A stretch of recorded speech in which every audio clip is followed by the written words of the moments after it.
waktu yang pertama-tama kasus drama lah ya, drama. Tapi kalau kesini karena kan aku ngerti ya karakter dia bagaimana, ya udahlah, aku juga udah maafin semua kesalahan dia, dan aku berharap juga ya dia juga nggak jadi orang pendendam dalam berumah tangga kan namanya.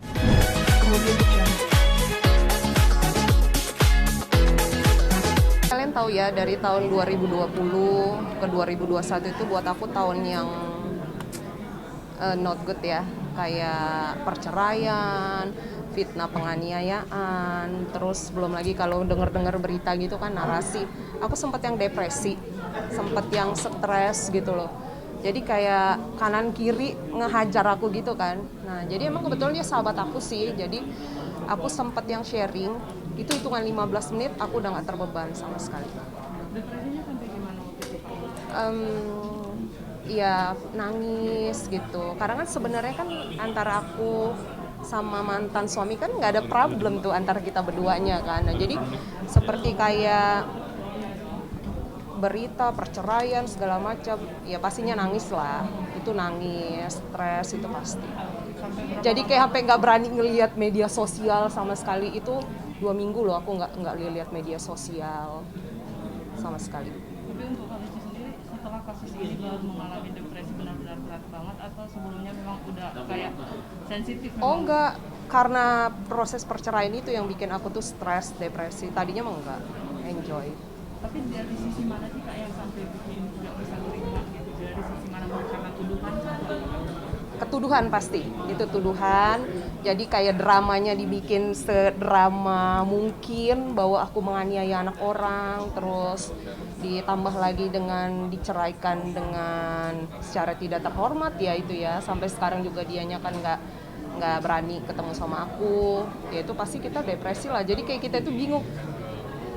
Kenapa mesti harus ke gua semua gitu loh. Nah itu sempat aku depresi, nangis, terus.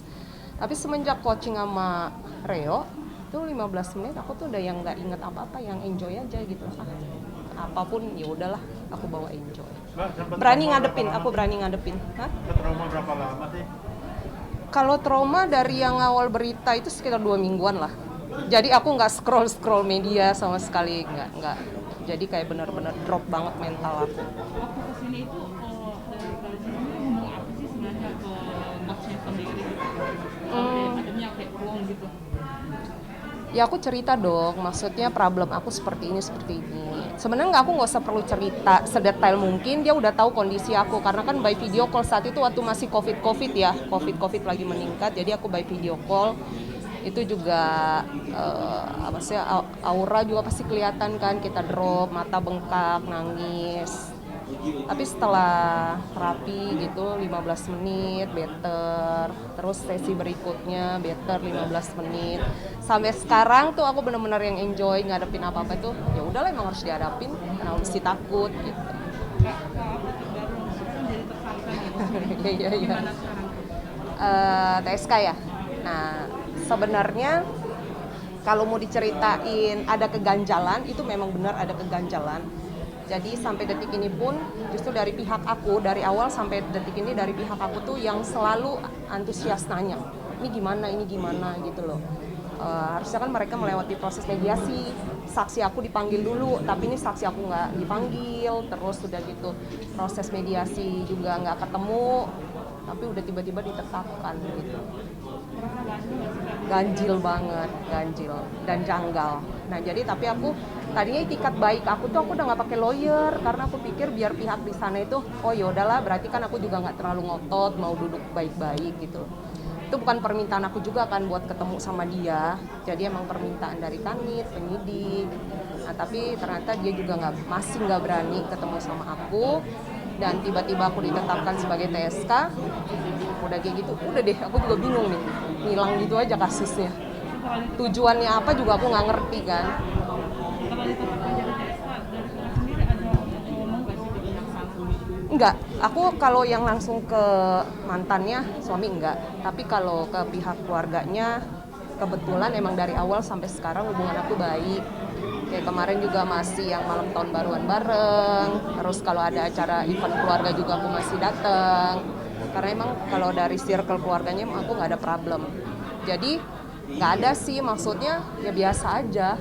Aku ngadepinnya biasa aja. Terus untuk yang sekarang jadi kayak trauma gitu nggak sih Kak untuk bermasalah atau Pasti, orang lain? pastilah. Trauma pasti. Cuman aku bawa santai, bawa ya mengalir aja gitu. Kalau trauma pastilah. Di sini kan banyak yang menyayangkan, justru Kakak kayak melindungi si Mama sendiri agar yang kayak aku tuh nggak tertarik sama cewek, terus Kakak nikah sama dia tapi diceraikan sesuatu. Iya, iya. Di situ nggak sih sakitnya Kak? Sebenarnya kalau sakit hati itu dulu waktu yang pertama-tama kasus drama lah ya, drama. Tapi kalau kesini karena kan aku ngerti ya karakter dia bagaimana, ya udahlah, aku juga udah maafin semua kesalahan dia, dan aku berharap juga ya dia juga nggak jadi orang pendendam. Dalam berumah tangga kan namanya divorce, itu pasti antara aku sama dia pasti ada salah. Ya, jadi aku berharap sih sama-sama saling maafin. Aku udah punya kehidupan sendiri, dan aku juga doain dia punya kebahagiaan sendiri. Sekarang kasusnya berhenti atau gimana Kak? Nah itu aku bingung tuh. Justru aku antusias, lawyer aku juga terus flat gitu, kayak nggak ada kabar-kabar lagi. Apa yang Kakak harapkan untuk kasus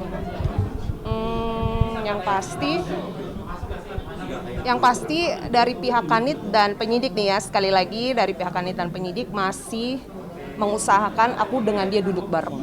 Dan itu aku tunggu banget momen itu. Karena menurut aku laki-laki itu kan harus berani bisa nyelesain masalah, bukan harus menghindar gitu loh. Aku aja dari awal problem sampai sekarang itu aku selalu berani ngadepin masalah loh, nggak pernah yang menghindar.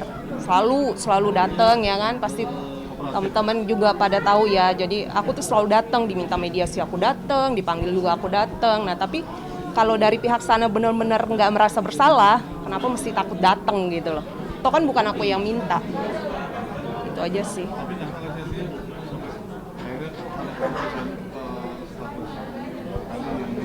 Nah itu ganjil banget sih. Nah jadi kalau menurut feeling aku ya mungkin dengan laporan aku yang kasus pencurian itu, yang pasti aku benar-benar kehilangan. Cuman kan aku nggak mungkin kan jabarin lagi, nggak mungkin. Intinya adalah dalam pelaporan aku tidak menyebutkan nama, ya kan.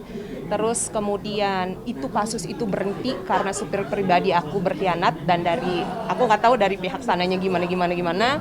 Akhirnya kasus itu berhenti.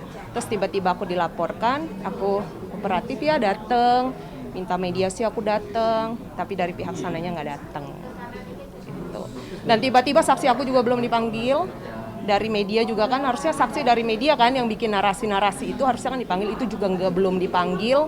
Tiba-tiba aku udah ditetapkan jadi TSK. Berarti sejauh ini langkah ke depannya apa sih? Ngikutin dari pihak sana, lawyer aku udah siap. Jadi emang lagi nunggu nih. Cuman kayaknya dari sananya tiba-tiba ngilang gitu loh, flat. Jadi apa tujuannya hanya untuk pengen, oh iya Li udah TSK, terus ngilang gitu aja. Tapi kan percuma ya, maksud aku mau dibikin drama ceritanya seperti apapun, jauh di lubuk hati dia pasti tahu apa yang dia lakukan gitu loh. Tapi Kakak jadi beban nggak sih dijadikan TSK sekarang? Nggak jadi beban sama sekali. Lah karena mau mesti jadi beban, aku nggak merasa bersalah gitu loh. Kalau yang menentukan aku untuk jadi TSK ya itu urusan dia sama Tuhan ya kan. Yang pasti aku tidak bersalah gitu. Nggak nyaman gak sih dengan status itu? Semua orang juga pasti nggak nyaman lah ya, terutama keluarga. Tapi ya itu balik lagi, aku jujur ya, semenjak di terapi, aku benar-benar ini jujur. Aku tuh yang ngadepin setiap problem itu enjoy, nggak aku pikirin, pokoknya enjoy mengalir gitu. Nggak ada beban sama sekali. Tapi kalau sekarang masih ada komunikasi? Kenapa? Komunikasi ke ada lagi? Kalau ke dianya enggak, tapi kalau ke pihak kayak family-nya masih, karena emang hubungan aku dari awal sampai sekarang masih baik. Kemarin juga kayak adik papinya ulang tahun, aku yang masih diundang dateng. Terus masih malam tahun baruan, masih nginep juga kok aku di rumah keluarganya. Masih yang seperti itu sih.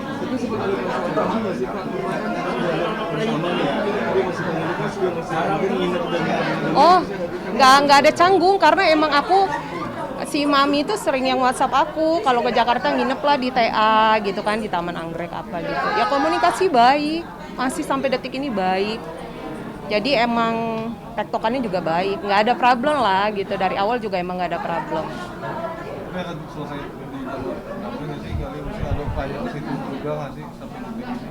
Kalau dari dianya aku nggak tahu ya, cuman yang pasti aku mengalir ngikutin aja, apa mau dia ngikutin, karena aku bisa apa? Dari pihak kepolisian suruh mediasi dia nggak berani datang, ya kan? Nah tiba-tiba pihak kepolisian menetapkan aku seperti itu, kan aku juga bingung gitu loh. Panggilan pertama surat nggak nyampe ke aku loh, ya kan? Panggilan kedua aku sudah naik apa tuh lidik ke sidik atau apa tuh ya? Aku udah naik, itu aja aku udah bingung gitu loh. Terus saksi aku belum dipanggil, tiba-tiba TSK. Amazing kan? Aku juga bingung sendiri gitu loh. Pengen cari tahu nggak sih terhadap hal itu? Pasti akan cari tahu karena lawyer aku juga udah prepare kita dari laporan sana yang aku laporkan, bukti, semua kita udah preparein. Nah, kita tinggal tuh aku benar-benar lagi nunggu dari dianya. Cuman kan aku dengar ya konferensi pers dia maksudnya dengan gagahnya dia bilang dia akan close. Nah, tujuannya apa?